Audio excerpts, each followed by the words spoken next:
ATM Urdu. जरा सोचें कैसा हो अगर एक शाम के लिए कोई दोस्त किराए पर मिल जाए, या किसी शादी में जाने के लिए एक पूरा खानदान।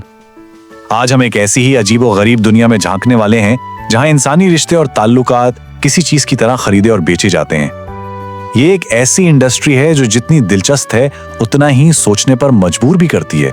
ये सारी बात एक फिल्म के रिव्यू से शुरू हुई। ये लाइन उसी कश्मकश को बयान करती है जिसे हम आज समझने की कोशिश कर रहे हैं। क्या कोई ऐसा रिश्ता जो पैसों से खरीदा गया हो वो कभी सच में हकीकी हो सकता है? ये सवाल तो हमारे रिश्तों के बारे में पूरे तस्वुर को ही चैलेंज कर देता है। अच्छा, तो इस पेचीदा दुनिया को समझने के लिए सबसे पहले एक फिल्म की बात करते हैं। जल्द ही एक फिल्म आ रही है, रेंटल फैमिली, जिसमें मशहूर एक्टर ब्रैंडन फ्रेजर काम कर रहे हैं। ये फिल्म इस इंडस्ट्री के जज्बाती उतार चढ़ाव की एक जबरदस्त तस्वीर पेश करती है। तो फिल्म में होता यह है कि ब्रैंडन फ्रेजर का किरदार अलग अलग क्लाइंट्स के लिए अलग अलग रोल प्ले करता है। कभी किसी का बाप बन जाता है, कभी टीचर, तो कभी दोस्त। लेकिन जैसे जैसे वो इन लोगों की जिंदगियों का हिस्सा बनता जाता है ना, तो एक्टिंग और हकीकत के बीच की लकीरें मिटने लगती हैं और यहीं से कुछ बहुत ही जबरदस्त और जज्बाती सीन सामने आते हैं। लेकिन ये सिर्फ फिल्म की कहानी नहीं है।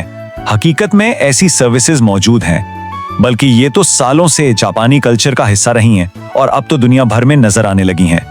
इनमें सबसे मुकम्मल सर्विस शायद रेंटरो काजुको है, जिसका मतलब है किराए का खानदान। ये सर्विसेज जापान में इस वक्त सामने आई जब शहर बहुत तेजी से बढ़े और पुराने खानदानी निजाम टूटने लगे, जिसकी वजह से बहुत से लोग अकेले और तन्हा रह गए। सिर्फ फैमिली ही नहीं, बल्कि रात को बाहर घूमने के लिए रेंटारो तमोदाची यानी किराए का दोस्त, या डेट पर जाने के लिए रेंटारो कानोजो यानी किराए की गर्लफ्रेंड भी हायर की जा सकती है। ये सर्विसेज खास तौर पर उन नौजवानों में बहुत पॉपुलर हैं जो अपने काम में इतने मसरूफ हैं कि उनके पास सोशल लाइफ के लिए टाइम ही नहीं बचता। ये मत समझें कि ये सब सिर्फ जापान में हो रहा है। इन सर्विसेज के पीछे जो जरूरत है ना, वो तो पूरी दुनिया में आम है। हर जगह लोग तन्हाई और अकेलेपन से लड़ रहे हैं और इससे निपटने के लिए नए और अजीबो गरीब तरीके तलाश कर रहे हैं। तो सवाल यह है कि आखिर ऐसा हो क्यों रहा है? पैसे देकर साथ खरीदने की ये जो डिमांड बढ़ रही है, इसके पीछे क्या वजह है?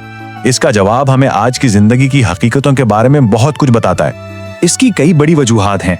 बड़े शहरों में रहने से अक्सर लोग अकेला महसूस करते हैं। काम का प्रेशर इतना ज्यादा है कि रिश्तों के लिए वक्त ही नहीं मिलता, और जो पुराने समाजी ढांचे थे जैसे जॉइंट फैमिली, वो भी अब कम हो रहे हैं, जिसकी वजह से बहुत से लोग खुद को बेसहारा महसूस करते हैं।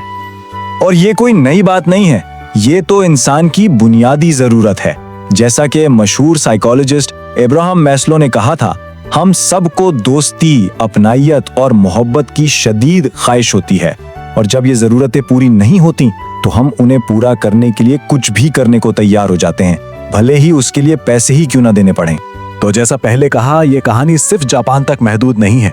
इंसान को इंसान के साथ की जरूरत हर जगह है, और अलग अलग कल्चर्स इस मसले के अपने अपने हल निकाल रहे हैं। मिसाल के तौर पर इंडोनेशिया में लोगों से घुलने मिलने में मदद के लिए किराए का दोस्त हायर किया जा सकता है। वहीं मगरिब में कडल थेरेपी बहुत पॉपुलर हो रही है, जो टच की कमी को पूरा करती है। देखें, सर्विसेज अलग हैं, लेकिन दोनों के पीछे जरूरत एक ही है, इंसानी ताल्लुक। इसी सिलसिले में रेडिट पर एक यूजर ने अपनी कहानी बताई और वो काफी पावरफुल है। उसने लिखा कि मेरा डिप्रेशन, खुद से नफरत और तन्हाई, ये सब कुछ सिर्फ इसलिए था कि मेरी जिंदगी में किसी का लम्स, किसी का टच नहीं था। तो इस किस्म के कनेक्शन की कीमत क्या है? एक आम कडल थेरेपी सेशन का खर्चा तकरीबन 80 से $100 फी घंटा तक हो सकता है। ये एक तरह से याद दिलाता है कि कैसे इंसानी ताल्लुकात भी अब एक बिजनेस बन चुके हैं। हाँ, लेकिन एक बात बिल्कुल साफ होनी चाहिए, कडल थेरेपी एक मुकम्मल तौर पर नॉन सेक्सुअल सर्विस है। इसका मकसद सिर्फ एक महफूज और आरामदा माहौल में बगैर किसी जिनसी ताल्लुक के गले मिलने या हाथ पकड़ने जैसे पुरसुकून लम्स की शिफा बख्श ताकत फराहम करना है। और यहीं से असल और सबसे मुश्किल सवालात शुरू होते हैं। जब हम अपनायत पर एक प्राइस टैग लगा देते हैं तो क्या होता है? क्या ताल्लुक वाकई खरीदा और बेचा जा सकता है? और इसके क्लाइंट्स और सर्विस देने वालों दोनों पर क्या असरात मुरतब होते हैं? इंडोनेशिया में की गई एक तहकीक दोनों तरफ की तस्वीर दिखाती है। क्लाइंट्स के लिए ये तन्हाई और पुराने जख्मों से निपटने का एक तरीका है, वहीं सर्विस देने वालों के लिए ये एक काम है, लेकिन ऐसा काम जिसके अपने जज्बाती चैलेंजेस हैं। हाँ, इसमें खतरात तो हैं, बिल्कुल हैं, लेकिन इसका मतलब ये नहीं कि इसके कोई फायदे नहीं।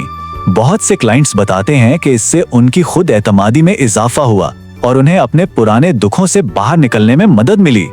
और एक चीज और भी सामने आती है कि ये सर्विस देने वाले सिर्फ पैसों के लिए साथ नहीं निभा रहे होते, वो अक्सर एक राजदार बन जाते हैं, जज्बाती सहारा देते हैं और अपने क्लाइंट्स को उनकी जाती परेशानियों से निकलने में मदद करते हैं। लेकिन याद है वो रेडिट यूजर जिसकी हमने बात की थी, जिसने उसके फायदे गिनवाए थे? उसी ने एक वार्निंग भी दी है कि खबरदार रहना, ये चीज नशे की तरह लग सकती है। इस बात का ध्यान रखना कि बहुत ज्यादा पैसे खर्च ना हो या ये असली रिश्तों का मुतबादिल ना बन जाए। तो आखिर में सवाल यही बचता है, एक ऐसी दुनिया में जहां हमारे ऑनलाइन हजारों दोस्त हो सकते हैं लेकिन हम फिर भी अकेला महसूस करते हैं, वहां हकीकी अपनाइयत, असली कुर्बत की असल कीमत क्या है?